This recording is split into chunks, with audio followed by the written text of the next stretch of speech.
צריך לשים לב לקביים שיש ימין ושמאל. הקו הוא בצד החיצוני של הרגל.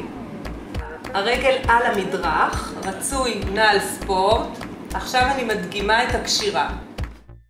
את הרצועה העליונה הרחבה ליד הברך, כורכים סביב הקרש, חזק, וצריך למתוח עד שזה מגיע לסקוץ'.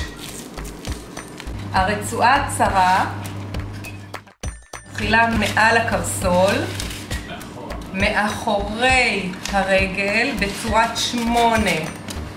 הסקוץ' מגיע על הנעל, מאחורי המקל, מתחת למדרך, ואז זה בדיוק פוגש את זה בחזרה.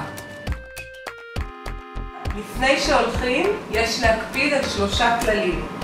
כלל ראשון, ללוות את הילד עד שהוא מתרגל ומרגיש בטוח. כלל שני, לצעוד בגוף ישר, צעדים קטנים, לכופף ברכיים, והכלל הכי חשוב, אסור לעצור בקביים. צריך ללכת כל הזמן ולא לעצור. להתחלת ההליכה חייבים ללכת עם ליווי. המבוגר הולך לאחור, הילד הולך קדימה. עד שהוא מצליח לבד.